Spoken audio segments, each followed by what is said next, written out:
कहीं न कहीं इन सारे सवालों के बीच परवाज से बातचीत करने की कोशिश करते हैं।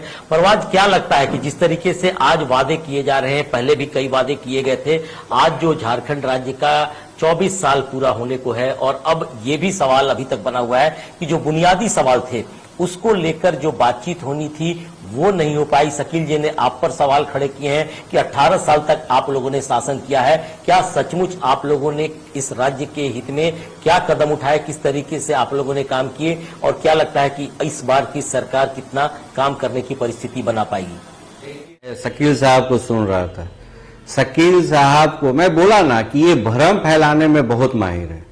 अभी इनको जनादेश मिला है, अभी इनका शपथ ग्रहण समारोह हुआ नहीं है और अभी से ये भ्रम फैला रहे।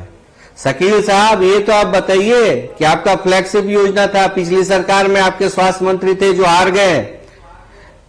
गर्भवती महिला का प्रसव रोड में हो जाता है सदर हॉस्पिटल के सामने, रांची की राजधानी, झारखंड की राजधानी में, उसके लिए आपने जवाब दे दिया। कितना ये एयर एम्बुलेंस टेकअप किया है उसका आपने जवाब नहीं दिया।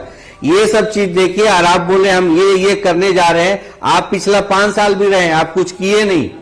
जिस तरह से सिर्फ और सिर्फ भ्रम फैला रहे थे ना, और मैं आपको स्पष्ट कर देता हूं कि एक परिवार से, जिस गठबंधन में आप है ना, उस परिवार से 6 बार मुख्यमंत्री बने, 6 बार मुख्यमंत्री बने। उसके बाद उसी दल से अगर लिया जाए तो 7वें बार चंपई सोरेन जी मुख्यमंत्री बने।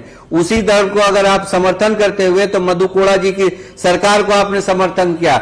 कितने हो गए? 8 बार मुख्यमंत्री बने। आप भाई साहब किस तरह से आप बात करते हैं कि आप झारखंड में शासन नहीं किए? आप झारखंड को जब आप आए, झारखंड में आप लूटने और खसोटने का काम किए हैं।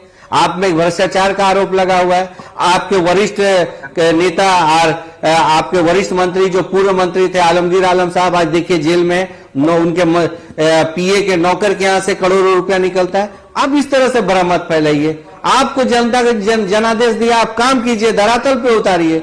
आप इस तरह से बात कर रहे हैं। अरे आप तो सीधे सीधे आप सवाल किए, आप अपने गठबंधन के साथी को आप बोल रहे हैं कि राजद वाले ने बोला था, मैं बोल रहा हूं कि कांग्रेस वाले लाठी बरसा रहे थे। आप सीधे सीधे बोले थे। हमारे माननीय अध्यक्ष उस टाइम 25 साल के नौजवान थे जब वो इंडिपेंडेंट चुनाव लड़े थे। यही लालू प्रसाद यादव जी बोले थे मंत्री बनने के लिए, लेकिन उनका एक ही शब्द था कि हमें झारखंड राज्य अलग चाहिए।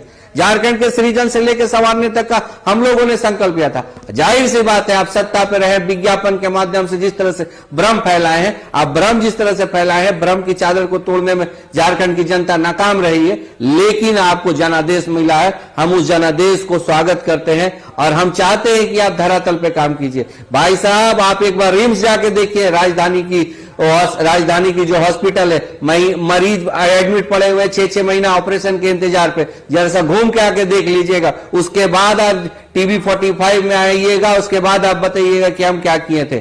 हम बार बार सवाल उठाएंगे, बार बार आपको एहसास दिलाएंगे, भ्रम आपको हम फैलाने नहीं देंगे।